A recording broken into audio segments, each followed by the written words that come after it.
Et je te dis à une femme, si tu es marié à un homme qui n'a rien, vis pour le séduire. Même quand il aura l'argent, lutte encore pour le séduire. J'ai envie de te dire une chose. Quand il te mariait, il savait quelle était la plus belle femme d'Abidjan, mais il t'a plus payé, c'est toi qui pouvais l'accepter. Je reprends, ben j'accélère. C'est pourquoi remarquez bien, quand vous finissez de souffrir, quand ça commence à venir, et que ça commence à venir, et que ça commence à venir, petit défaut, on peut te chasser. Petit palabre, tes bagages sont jamais loin de la porte. Je donne un conseil à une femme, peut-être qu'elle va penser que c'est de l'esclavagisme, mais c'est pas de l'esclavagisme, c'est un principe qui rend heureux. Quand tu es dans un foyer, il y a deux choses que tu dois faire comme choix. Soit tu fais le choix d'avoir raison, ou tu fais le choix d'être heureuse. Soit tu fais le choix d'avoir raison, ou bien tu fais le choix d'être heureuse. Parce que j'ai envie de te dire, si tu as raison sur ton mari, la honte va faire qu'il va te chasser. Est-ce que tu me comprends? Bon, j'ai parlé, tu as parlé. Devant les gens, c'est moi qui ai tort. Effectivement, j'ai honte. Mais pour enlever ma honte là, je ne veux plus de toi par là. Point. Bah chérie, tu fais comment? C'est pas où vous commencez à pleurer. Qu'est-ce qui a gâté ton foyer? C'est j'ai raison. Et c'est ça aujourd'hui, beaucoup de femmes ne veulent pas avoir tort. Mais si tu ne veux pas avoir tort, c'est que tu sacrifies ton bonheur. Quand la Bible parle de soumission, la Bible ne veut pas dire que tu n'es rien. La Bible veut dire que tu peux parler, mais il faut préférer ne pas parler pour que tout aille bien. Moi j'ai dit à ma femme, tu as le choix. Soit tu as raison, soit tu es heureuse.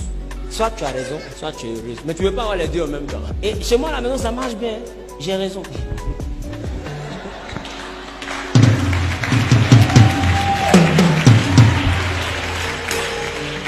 Après on parle, mais pour l'instant j'ai raison. Maintenant on peut parler. Dans ma raison, tu peux essayer de me faire comprendre des choses que je n'ai pas bien compris. Pas parce que je n'avais pas raison. J'ai toujours raison. Mais tu peux me faire comprendre. Là maintenant je peux comprendre. Quand tu sais que quelqu'un a raison là, tu n'auras pas les parents venir régler par là, ça fait honte. Un homme n'aime pas être déshabillé. Un homme qui est déshabillé se braque. Ne déshabillez jamais vos hommes. Tu sais qu'il a tort. Ne va pas chercher supporter pour chercher à avoir raison. Tu vas le frustrer et la réponse à la frustration c'est l'agressivité. Tu vas te retrouver dans un environnement hostile qui ne te supporte plus. Tu auras créé toi-même ton propre problème. Si tu es de l'église jeunesse, il faut savoir qu'à la maison, ton mari a raison. Il y a une de mes filles qui est venue me voir, papa, mon mari là, il dit je l'envoie à l'église catholique, maintenant je l'envoie maintenant à l'église évangélique. Donc il dit il ne veut plus me voir. Il dit ma fille c'est que moi il ne veut plus te voir. Reste à la maison. Être ma fille spirituelle, ça ne veut pas dire que tu es dans ma maison. Pousse là-bas. Au moins 5 mois, 6 mois. Qu'elle ne fréquente plus l'église, elle ne vient pas au culte. Mais après, il s'est dit, mais son mari dit, il ne veut pas la voir. Ton mari dit, il ne veut pas te voir. Moi, je ne veux pas te voir. Parce que le chef de la maison, c'est le mari. Ce n'est pas le pasteur. Négocie avec ton mari jusqu'à ce qu'il te donne la permission de venir ici. Tu ne peux pas désobéir à ton mari et puis obéir à ton pasteur.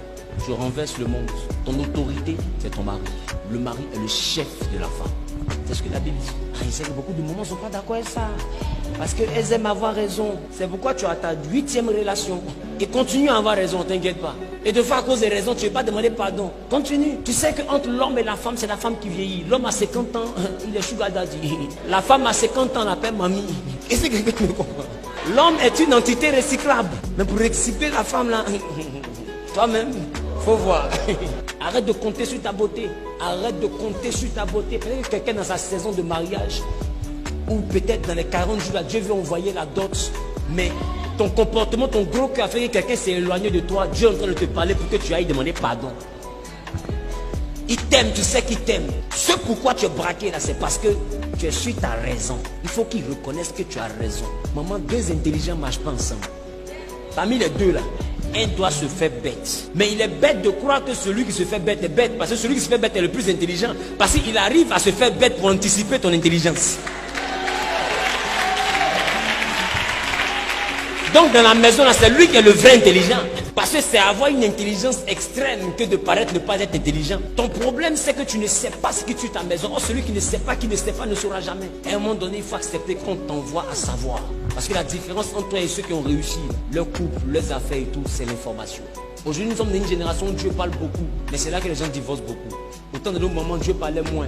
Le mariage faisait 40 ans, 50 ans. Mais où Dieu parle, c'est Dieu qui a inventé le mot divorcer. Ou bien qu'est-ce qui se passe? Mais il faut qu'on essaie de voir ça aussi chez Dieu. Créez un climat apaisé dans votre couple. Vous êtes dans des histoires, vous n'arrivez pas à vous entendre. Quelqu'un doit mettre bas la terre.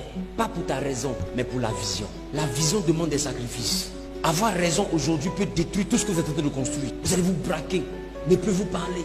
Dans la séparation, vous ne vous parlez plus, quelqu'un va rentrer dedans. Et puis un coup maintenant, voilà, Nina est rentrée. Vous-même maintenant, pour enlever Nina, Nina a fait des reins. Elle a fait autre chose. Nina a compliqué le débat. Nina est dehors là-bas. C'est compliqué. Le monsieur là ne vient plus à la maison. Te voici maintenant, voilà affaire là. Tu tu commences à faire jeune. Parce qu'un jour, tu as voulu avoir raison. Remarquez, ce qui tue les couples aujourd'hui, c'est l'orgueil. Chacun veut avoir raison. Fais le choix. Chercher à se marier, c'est accepter de faire la place à l'autre. Et chercher à se marier pour une femme, c'est accepter d'avoir un chef. Dans une maison, dans une entreprise, il y a le directeur. Mais le directeur, il ne dispose pas des biens de l'entreprise comme il veut. Parce que des fois, le directeur n'est pas le propriétaire. Il est important de savoir donner de la valeur à ton mari. Aujourd'hui, les femmes, vous êtes les premières évangélistes. Je vous assure que si vous vous comportez bien, vos maris vont se convertir sans effort. Mais le problème, c'est que des fois, vous êtes à couteau tiré. J'ai dit, une seule femme a fait sortir toute la Samarie. Il y a combien de femmes ici? C'est-à-dire que toi, si tu peux faire sortir, toi, Bobo, tout Yopougon peut venir ici à cause d'une seule femme. Vous avez une capacité extraordinaire. Tu dois comprendre une chose. Toi et ton mari, vous ne verrez jamais les mêmes choses.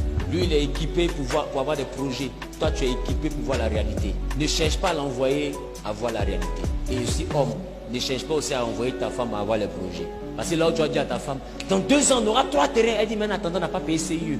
Mon mari, dans 2 ans, pas de problème, mais gaz est fini. L'homme, c'est ça, l'homme, c'est le rêveur de la maison. Qui me comprend? Chacun a son rôle. Il faut qu'un guette le futur, il faut qu'un surveille le présent. C'est la femme qui surveille le présent. De toutes les manières, maman, il y a un endroit où tu es chef, c'est dans la maison. La maison t'appartient. Les enfants t'appartiennent. Le personnel de maison est livré entre tes mains. Tu dis essuyer là-bas et puis on essuie. Je ne sais pas si on se comprend.